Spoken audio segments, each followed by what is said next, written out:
Meus prezados amigos e irmãos, boa tarde a todos. Que o Cristo nos ampare e nos abençoe nessa tarde nos nossos estudos.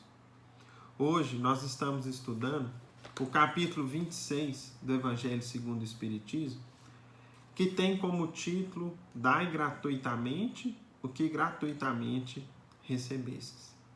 É um capítulo, meus irmãos, relativamente curto, já ao final dessa obra, mas que vai trazer para a gente considerações importantes, relevantes citações do Evangelho do Cristo. Especialmente aqui nós vamos ver algumas passagens evangélicas que estão contidas nos escritos de Mateus, onde Jesus vai enfatizar para a gente uma importante característica que deveriam ter as nossas atividades cristãs na posteridade. As características, meus irmãos, do desprendimento, da separação de tudo aquilo que dissesse respeito à mediunidade, às atividades religiosas, daquilo que diz respeito à nossa vida material.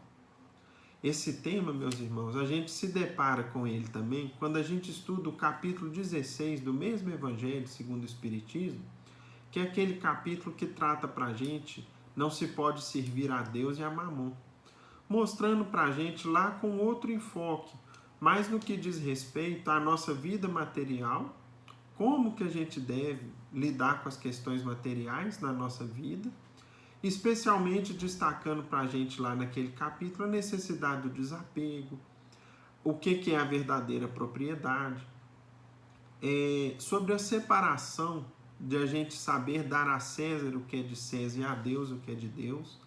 E antes da obra findar-se, o Evangelho segundo o Espiritismo, nós vamos ver nesse capítulo 26 o seguinte: nas nossas casas, nas nossas agremiações espíritas, cristãs, como que é a questão material? Por exemplo, Jesus previa a existência do sacerdócio pago, entre outros temas.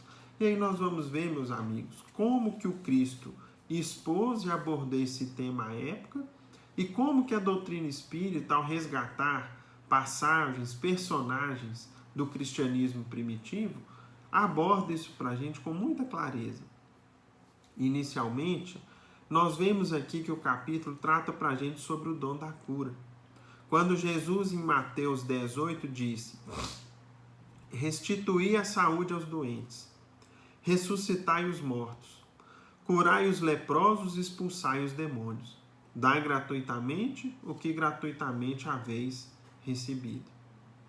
Onde o mestre, conforme as explicações breves de Kardec que se seguem, mostrava para a gente que todo dom de origem divina, todo dom que diz respeito à nossa espiritualidade, à mediunidade, ao nosso intercâmbio com os espíritos, ele é uma dádiva de Deus, uma ferramenta de trabalho que o alto nos concede gratuitamente, sem que isso corresponda aos nossos méritos e aos nossos esforços individuais, e que, portanto, meus irmãos, deve ser exercida gratuitamente. Ou seja, nós não devemos jamais misturar o nosso ganha-pão, os interesses da nossa vida material, o sustento nosso ou de nossa família, daqueles que dependem de nós, com o exercício mediúnico, com os dons que Deus nos concedeu provisoriamente, porque eles se destinam única e exclusivamente ao amparo aos semelhantes. Amparo esse gratuito, despretensioso, desinteressado. Não é à toa que Kardec comenta: dai gratuitamente o que gratuitamente haveis recebido, diz Jesus a seus discípulos. Com essa recomendação prescreve que ninguém se faça pagar daquilo por que nada pagou. Ora, o que eles haviam recebido gratuitamente era a faculdade de curar os doentes e expulsar os demônios, isto é, os maus espíritos. Esse dom Deus lhes dera gratuitamente, para alívio dos que sofrem e como meio de propagação da fé. Jesus, pois, recomendava-lhes que não fizessem dele objeto de comércio, nem de especulação, nem meio de vida. Então, meus irmãos, houve essa oportunidade onde o mestre pronunciou a respeito desse tema. Houve uma outra ocasião que está no item seguinte do Evangelho, o item 3, onde Jesus condenava a prática de preces pagas que havia no tempo dele entre os judeus, ou seja, haviam lá religiosos, sacerdotes, que eram remunerados pelas preces que faziam em benefício de alguém, ou de uma família, ou de um grupo de pessoas. Ou seja, fazia-se ali uma prece mais ou menos longa, e dependendo do sacerdote, etc., aquilo ali tinha um valor pago em dinheiro. O mestre falou que isso era algo absolutamente errado, que isso era inútil, sem efeito, condenando essa prática que se tinha na época. Mais adiante, meus irmãos, nesse mesmo capítulo, tem aquela célebre passagem do Evangelho, talvez uma das que o mestre mais utilizou-se da energia que trazia consigo, quando ele expulsou os vendilhões, os mercadores do templo, mostrando que nas nossas casas de fé, de estudo e de aprendizado das leis divinas, não entra o comércio. Não devem imiscuir-se, misturar-se interesses materiais, de qualquer espécie. Jesus, conforme comenta Kardec, expulsou do templo os mercadores. Condenou assim o tráfico das coisas santas sob qualquer forma.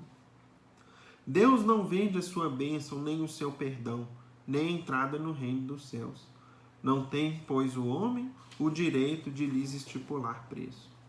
A gente sabe, por exemplo, quando a gente estuda o livro Paulo Estevam, que ao tempo de Jesus havia lá uma série de rituais religiosos para os quais se compravam animais para serem sacrificados.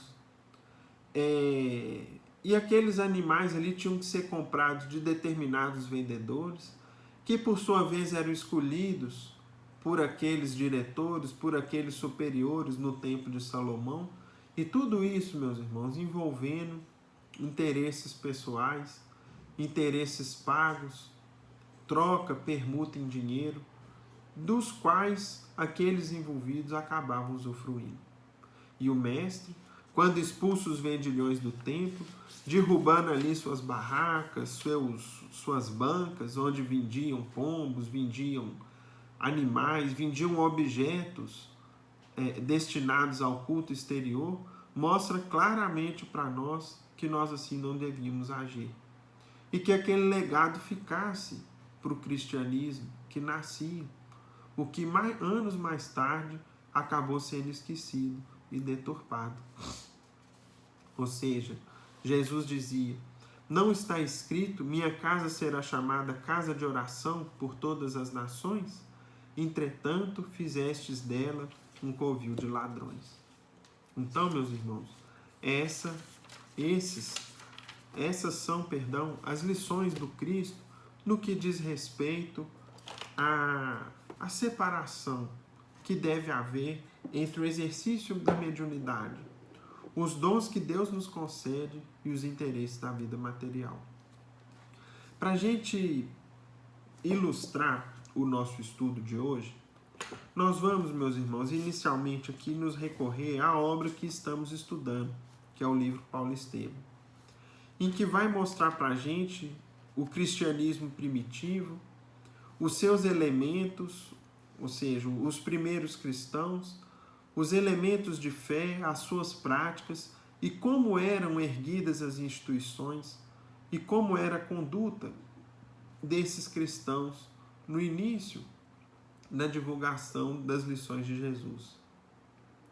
Nós temos, por exemplo, no livro Paulo Estevam, no capítulo 4, a seguinte passagem que começa a ilustrar isso aqui para a gente, que é a seguinte: Paulo, ainda Saulo, morava nos arredores de Tarso, já havia 3 anos, lá nas proximidades, da casa do pai dele, nos arredores da cidade de seu pai, exercendo a sua profissão de tecelão, recebia as pessoas, ali espalhava a semente do evangelho, mas essencialmente refletia, pensava, aprendia, fixava as lições do Evangelho e também moldava o seu caráter, especialmente no que diz respeito ao combate à vaidade, ao orgulho, ao desenvolvimento da virtude cristã da humildade. Quando, meus irmãos, certa feita, ele recebeu uma visita. Essa visita era a visita de Barnabé, que foi procurar Saulo, lá nos arredores de Tarso, por recomendação, por sugestão de Pedro, que lembrou-se dele, e com qual finalidade? Barnabé encontrava-se na cidade de Antioquia, na qual era o responsável pelo pequeno núcleo cristão que havia naquela cidade da Síria. E então, precisando de ajuda, enfrentando muitas lutas e dificuldades, comentou aquilo com Pedro. Pedro então sugeriu que ele buscasse a ajuda de Saulo, que sabia encontrar-se nos arredores de Tarso. E Barnabé para lá foi. Chegando, procurando Saulo, comentou com ele sobre a necessidade, convidou-o para ajudá-lo naquele núcleo cristão que havia em Antioquia. E ao que Saulo, conforme Emmanuel nos traz nesse capítulo 4 do livro Paulo Estevão, trouxe algo muito relevante, dizendo o seguinte: Emmanuel, o ex-rabino edificou-se com a narração do outro, ou seja, sobre a situação vivida em Antioquia, as necessidades, o pedido de ajuda, e não teve dúvidas em atender ao apelo. Apenas apresentava uma condição, qual? A de prosseguir no seu ofício, na sua profissão, de maneira a não ser pesado aos seus confrades de Antioquia. Inútil qualquer objeção de Barnabé nesse sentido. Então Saulo colocou somente uma condição, para que partisse em companhia de Barnabé, se fixasse em Antioquia e passasse a ajudá-lo naquelas tarefas. Pediu a Barnabé que não o proibisse de trabalhar, de exercer sua profissão, de continuar ganhando pão com o suor do seu rosto na profissão singela e honrada de tecelão. Presuroso e prestativo, Saulo de Tarso em breve se instalava em Antioquia, onde passou a cooperar ativamente com os amigos do Evangelho. Durante largas horas do dia, consertava tapetes ou se entretinha no trabalho de tecelagem. Destaque, ou seja, dessa forma, ganhava o necessário para viver, tornando-se um modelo no seio da nova igreja. Ou seja, meus irmãos, daquela forma, ele exemplificava algo muito importante para o cristianismo nascente. O quê? A separação dos interesses do ganha-pão material da atividade religiosa. Ganhava o pão com o suor do rosto, exercendo a profissão. Não usufruía ganhos pelos seus labores, pelos seus esforços, na divulgação, no acolhimento fraterno em nome de Jesus, que se exercia ali em Antioquia ou que aconteceria nas cidades as quais ele visitaria no futuro próximo, a partir do momento que ele passasse a viajar, empreendendo as suas viagens de divulgação do Evangelho, né? Então, fica aqui esse registro de Emmanuel, só que aí a gente pode perguntar-se o seguinte: há um momento em que Saulo vai instituir o pedido de ajuda financeira em benefício da igreja. Há registros nas cartas de Paulo, onde ele promovia a chamada coleta, ao chamado pedido de recursos, de contribuições aos cristãos, que ele então recolhia consigo e, ou seja, ficou esse registro. Com que finalidade se davam esses recursos pedidos por Saulo? A que eles se destinavam? Também no livro Paulo Estevão nós vamos compreender de que aquela coleta, que mais tarde instituiu-se ali como sendo o dízimo, ou aquilo que os irmãos pudessem dar em benefício da obra, não se destinava àqueles que divulgavam o Evangelho, mas sim ao amparo e à assistência aos necessitados. Nós vamos ver, meus irmãos, no capítulo seguinte, no capítulo 5º da segunda parte do livro Paulo Estevão, uma ocasião em que Paulo conversava com Pedro, preocupado com os rumos que tomava a igreja cristã nos arredores de Jerusalém, a Casa do Caminho. Por quê? Porque observava-se ali uma interferência muito grande do judaísmo. Ou seja, muitas práticas do judaísmo eram ali seguidas, eram ali, às vezes, requisitadas por alguns de seus frequentadores, em contraposição a algumas lições de Jesus. Por exemplo, Jesus não instituiu nenhum culto exterior da fé. Entretanto, ali na igreja de Jerusalém, na Casa do Caminho, tinha-se, por exemplo, a questão da circuncisão, que era um ato exterior de fé dos judeus, onde aquilo ali era exigido, era pedido por parte dos frequentadores, das crianças, dos filhos dos frequentadores, em contraposição às ideias de Jesus. Conversava, então, lá no capítulo 5º, nós vamos ver aqui o seguinte, Emmanuel comenta que Paulo dizia: não supunha que a política abominável das sinagogas houvesse invadido totalmente a igreja de Jerusalém. Ou seja, a influência das práticas exteriores do judaísmo era muito forte, era muito exigida, era muito praticada na igreja, na Casa do Caminho, naquele núcleo cristão, no primeiro núcleo cristão fundado pelos apóstolos. E quando Paulo falava isso, de certa forma Pedro justificou-se, dizendo que houve ocasiões em que ele pensou em afrontar essa situação. Só que ao mesmo tempo, se ele partisse para a afronta, o que ele iria comprometer? O sustento da casa.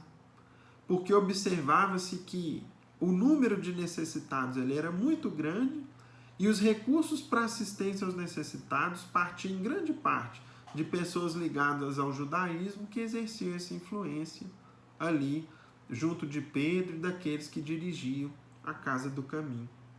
Sendo que o próprio Cristo havia aparecido em espírito para Pedro, lhe dizendo: Pedro, atende aos filhos do Calvário, antes de pensar nos teus caprichos.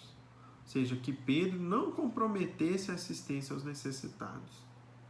E aí, meus irmãos, vejam qual o diálogo que se seguiu e que nos esclarece para a nossa atualidade. Dizia Saulo: precisamos encontrar um meio de libertar as verdades evangélicas do convencionalismo humano. Qual a razão principal da preponderância farisaica na igreja de Jerusalém? Simão Pedro, então, esclareceu sem permeios, diretamente. As maiores dificuldades giram em torno da questão monetária. Essa casa alimenta mais de 100 pessoas diariamente, além dos serviços de assistência aos enfermos, aos órfãos e aos desamparados. Para a manutenção dos trabalhos são indispensáveis muita coragem e muita fé, porque as dívidas contraídas com os socorredores da cidade são inevitáveis. Ou seja, são tantos necessitados, enfermos, órfãos, doentes que dependem de nós, que as necessidades financeiras são grandes. E para isso nós contamos com os judeus, que mantêm com suas doações a assistência aos enfermos, mas com isso exerce influência doutrinária na casa. Mas e os doentes, perguntou Paulo, não trabalham depois de melhorados? Sim, explicou Pedro. Organizei serviços de plantação para os restabelecidos e impossibilitados de se ausentarem logo de Jerusalém. Com isso, a casa não tem necessidade de comprar hortaliças e frutas. Ou seja, os que melhoram vão trabalhar na horta, no pomar, e com isso a gente tornou-se autossuficiente em hortaliças e frutas.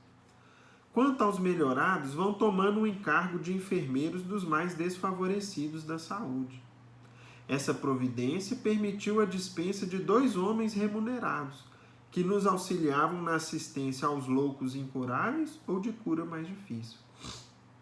Então vejam que Pedro já tomava a providência seguinte.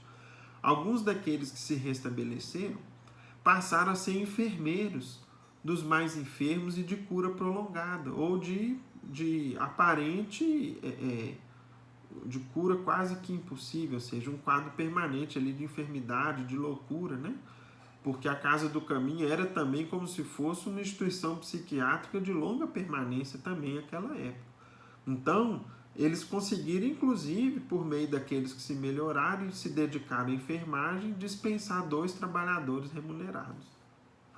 Como vês, esses detalhes não foram esquecidos e mesmo assim a igreja está onerada de despesas e dívidas que só a cooperação do judaísmo pode atenuar ou desfazer. Paulo compreendeu que Pedro tinha razão. No entanto, ansioso de proporcionar independência aos esforços dos irmãos de Ideal, considerou: considero então que precisamos instalar aqui elementos de serviço que habilitem a casa a viver de recursos próprios. Então, meus irmãos, foi que Saulo sugeriu que eles abrissem outras frentes de trabalho, com o objetivo de angariar mais recursos e assim tornar a casa autossuficiente em matéria financeira, não dependendo mais dos mantenedores do judaísmo, podendo assim exercer a independência doutrinária. Podendo assim ensinar livremente o Evangelho de Jesus, sem as exigências do farisaísmo, do judaísmo da época. E foi com isso que ele trouxe essa sugestão, imediatamente acatada por Pedro e por João, só que mesmo para iniciar-se aquelas tarefas que iriam trazer recursos novos, por exemplo, talvez ali iria se instalar uma carpintaria, uma fábrica de móveis, enfim, oficinas diversas que iriam trazer mais recursos financeiros para casa, para que fosse iniciada aquelas tarefas, ainda assim precisava-se de dinheiro e também de quitar os débitos contraídos com os judeus que exerciam influência. Foi então, que João perguntou: mas e o dinheiro? Onde encontrar os fundos indispensáveis ao grandioso empreendimento? Saulo, então, entrou em profunda meditação e esclareceu: o mestre auxiliará nossos bons propósitos. Barnabé e eu empreendemos longa excursão a serviço do Evangelho e vivemos em todo o transcurso às custas do nosso trabalho. Eu tecelão, ele oleiro, em atividade provisória nos lugares onde passamos. Realizada a primeira viagem, a primeira experiência, poderíamos voltar agora às mesmas regiões e visitar outras, pedindo recursos para a igreja de Jerusalém. Provaríamos nosso desinteresse pessoal, vivendo à custa do nosso esforço. E recolheríamos as dádivas por toda parte, conscientes de que, se temos trabalhado pelo Cristo, será justo também pedirmos por amor ao Cristo. A coleta virá estabelecer a liberdade do Evangelho em Jerusalém, porque representaria o material indispensável a edificações definitivas no plano do trabalho remunerador. Então, meus irmãos, estava ali feita a linha de trabalho e de ação para que o Evangelho tivesse independência na sua divulgação, no seu ensino. Não mais as influências do judaísmo, que para ajudar exigia a contrapartida da sua prática ali naquele núcleo cristão. E daí a gente observa tanto a necessidade da independência doutrinária das igrejas, das casas cristãs, não dependendo de mantenedores que iriam ali exercer influência e exigir contrapartidas, como também a destinação dos recursos daquela coleta que seria implementada por Paulo. Não com a finalidade de manter a ele, de manter a Barnabé, de custear as despesas da viagem que eles iriam fazer, porque eles viajavam a pé, mantinham-se com o trabalho dele de tecelão e de Barnabé de oleiro, nas comunidades onde se instalavam provisoriamente, e todo o recurso que viesse custearia a assistência aos necessitados na igreja de Jerusalém, ou mais tarde, nas demais igrejas e casas cristãs que acolhiam sempre os necessitados de toda a ordem. Em nenhum momento esses recursos custeariam o ganha-pão dos responsáveis pela tarefa, daqueles que estavam à frente do trabalho. Pelo contrário, meus irmãos, todo ele se destinava à assistência aos necessitados, à independência doutrinária, à manutenção da casa. E não é à toa que essa linha instituída no cristianismo nascente foi resgatada pela nossa doutrina espírita. Quando a gente vê, por exemplo, meus irmãos, no livro dos Médiuns, as orientações de Kardec no que diz respeito às sociedades e às reuniões espíritas, nós vamos ver que no final do livro dos Médiuns, Kardec é claro em instituir o modelo com que nós exerceríamos a nossa atividade doutrinária. O codificador é claro em nos dizer o seguinte: olha, não organizem grandes casas, grandes assembleias para divulgação e para o estudo da doutrina, por vários motivos. Entre eles, por exemplo, o fato de que os grupos que serão instituídos precisarão de muita harmonia. Nós vamos precisar instituir nos grupos e nas fraternidades, nas sociedades espíritas, quase que núcleos familiares, de pessoas que sejam muito afins entre si, que se harmonizem no ideal cristão, que se respeitem, que se amem, que sejam fraternos uns com os outros e, para essa finalidade, considerando ainda a imperfeição das criaturas humanas, é muito mais fácil conseguir essa homogeneidade de sentimentos, de pensamentos e essa união para o bem num pequeno grupo do que num grupo muito numeroso. Então, Kardec falava não só por isso, como também comenta ele, por exemplo, no livro dos Médiuns, o seguinte: as grandes assembleias excluem a intimidade pela variedade dos elementos de que se compõem. Exigem sedes especiais, recursos pecuniários e um aparelho administrativo desnecessário nos pequenos grupos.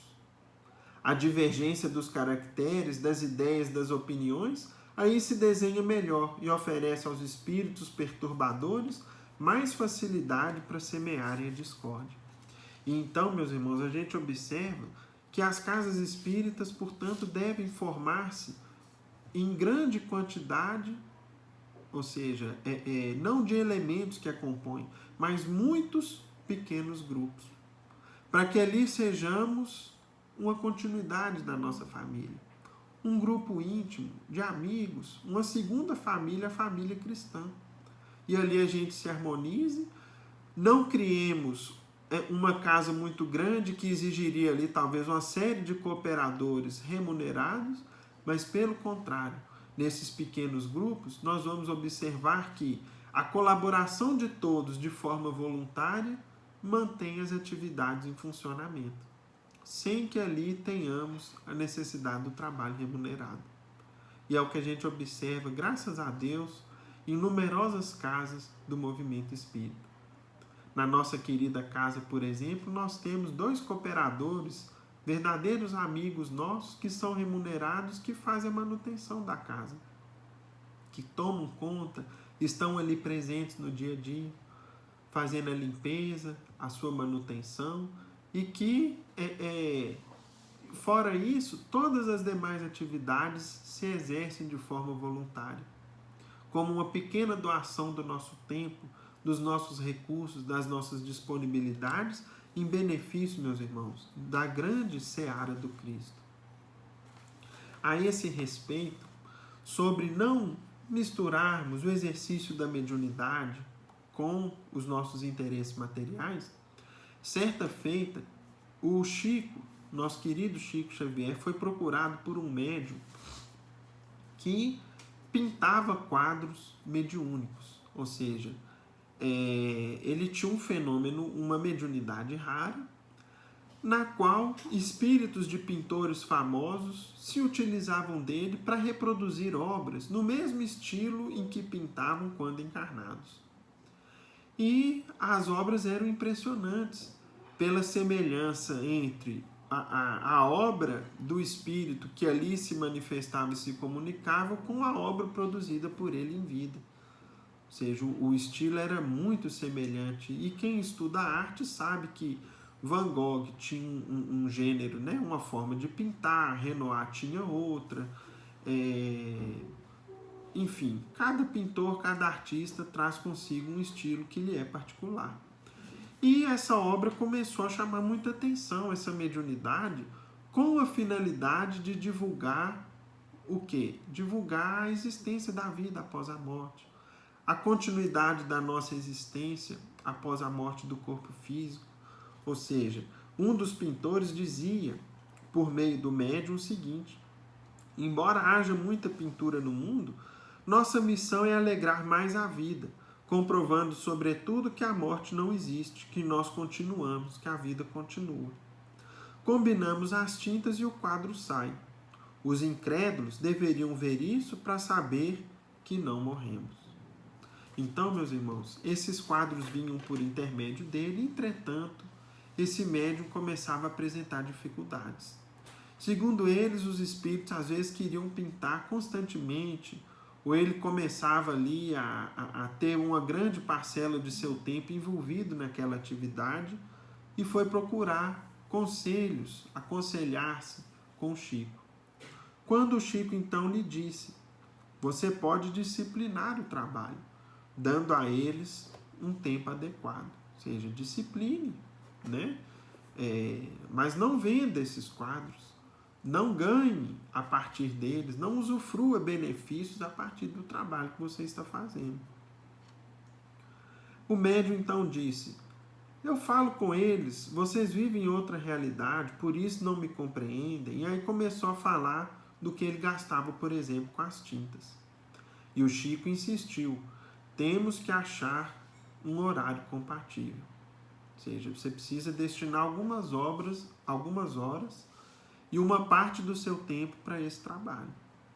O médium não gostou dos conselhos recebidos, despediu-se, tanto é que mais tarde ele afastou-se da própria doutrina espírita. Chico tinha conhecimento de causa. Até se aposentar, sempre conciliou a psicografia com seus empregos. Ao longo da vida, aprendeu a dormir cada vez menos, até chegar à média de 3 horas e meia a 4 de sono por noite. Com o tempo, ele aprendeu a reservar 40 minutos de seu dia ao descanso após o almoço. Nesse período, mesmo que não dormisse, ficava imóvel e não aceitava interferências do outro mundo. Já sabia impor limites aos escritores do além. Disciplina era o segredo. Lucrar com a mediunidade era um perigo, coisa que o Chico nunca fez. Tanto é que, às vezes, uma ou outra pessoa, ao receber uma carta, um benefício do Chico, queriam ali lhe presentear, lhe remunerar de alguma forma, coisa que ele sempre recusava de forma categórica, de forma direta. Até mesmo, meus irmãos, os direitos autorais das obras que o Chico nos legou, ele, em vida, deixou escrituras públicas de doações desses direitos a diversas instituições. E dali nada usufruía. Dali nada ele tirava, dali nada ele ganhava. Por mais que ele houvesse, os direitos autorais fossem muitos, as vendas de livros crescessem, ele vivia do seu ganha-pão, do seu trabalho como funcionário público e mais tarde como aposentado de sua aposentadoria. Segundo ele mesmo dizia, aprendi a viver somente com o necessário.